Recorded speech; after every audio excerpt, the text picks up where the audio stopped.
Hello, I'm Sebastian. Welcome to 9 Trees podcast. Today, I will summarize and review the book, The Smartest Kids in the World, and How They Got That Way by journalist Amanda Ripley investigates why students in some countries consistently outperform American teens on international assessments and what that reveals about culture, policy, and expectations.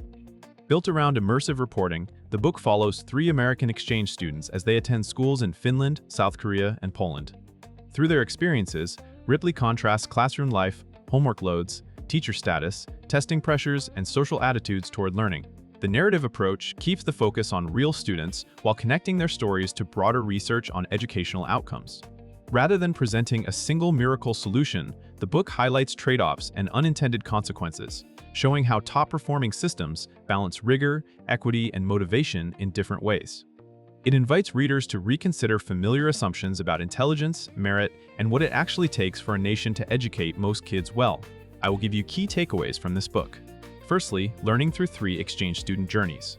A central strength of the book is its structure. Ripley uses the lived experiences of 3 American teenagers as a lens for understanding international education. By following them into unfamiliar schools and communities, she turns abstract comparisons into concrete daily realities, such as how lessons are taught, what students do after school, how peers react to effort, and how adults talk about achievement. This narrative method highlights how quickly students notice the hidden rules of a system. In one setting, independence and calm routines are emphasized. In another, competition and relentless practice dominate. In a third, reform and rising expectations reshape classrooms. The exchange students act as informed outsiders who can compare what they knew at home with what they encounter abroad. Their reactions expose cultural assumptions Americans may not recognize, including the belief that ability is fixed, that school should be entertaining, or that pressure is always harmful. The journeys also show that student outcomes reflect the whole ecosystem around school, including parenting norms, peer culture, and national attitudes toward education as a public good. Secondly, Finland and the power of equity, trust, and teacher professionalism.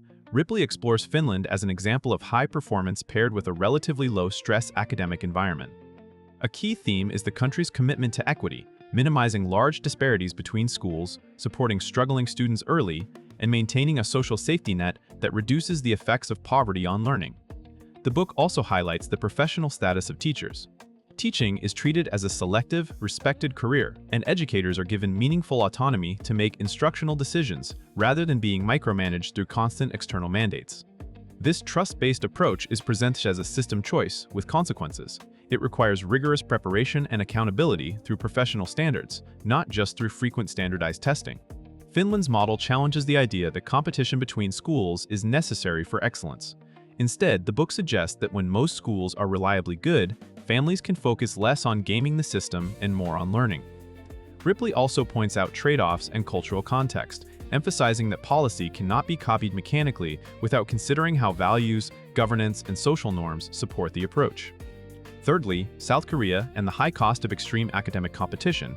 South Korea is examined as a case where educational ambition is intense and outcomes on international tests are among the best. Ripley describes a culture that links academic success closely to social mobility and family pride, which fuels long hours of studying, heavy reliance on private tutoring, and constant comparison among students. The book treats this environment as both a driver of impressive performance and a source of significant strain. Students can become highly disciplined and resilient, but they may also experience anxiety, exhaustion, and a narrow definition of success. Ripley uses this contrast to ask what societies are willing to trade for top scores and what kinds of learning those systems prioritize.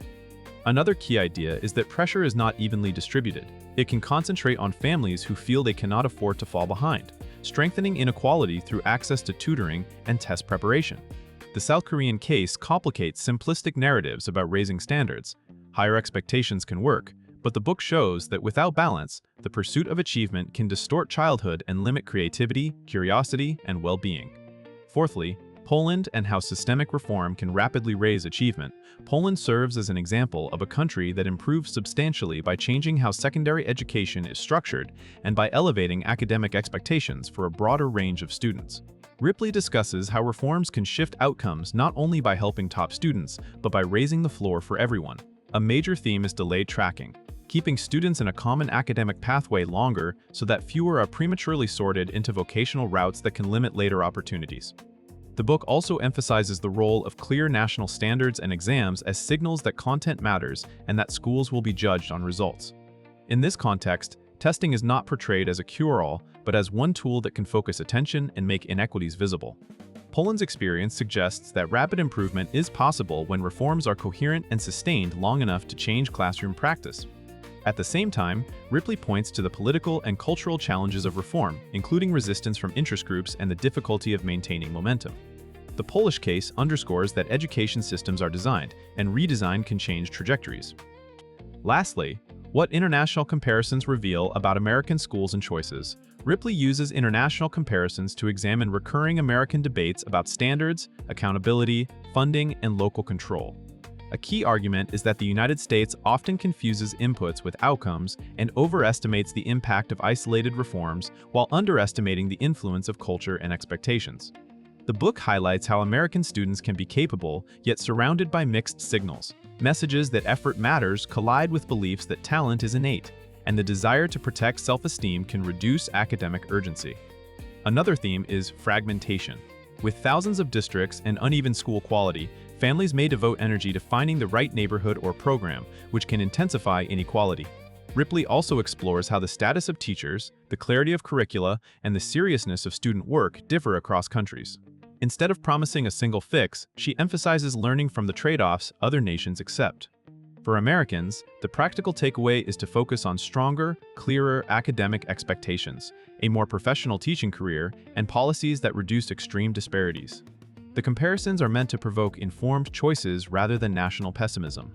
In conclusion, this book is for parents, educators, policymakers, and curious readers who want a grounded, story-driven look at how high-performing school systems operate and what those systems demand from students and adults.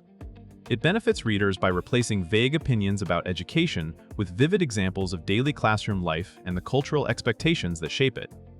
The exchange student narratives help readers see how motivation, resilience, and academic identity can change when expectations are clear and consistent. Compared to many education books that focus narrowly on a single program or ideology, Ripley offers a balanced tour of multiple countries, emphasizing trade-offs rather than miracle solutions. That makes the book especially useful for anyone trying to improve a school, design policy, or simply support a student at home without falling for simplistic fixes. It is worth buying because it combines accessible storytelling with serious international context, helping readers understand what excellence can look like and what it costs, and then apply those insights thoughtfully to their own communities. If you would like to support Amanda Ripley, you can buy the book through the Amazon link I've provided in the podcast description. After reading the book, please let me know what you think and share your thoughts. See you around.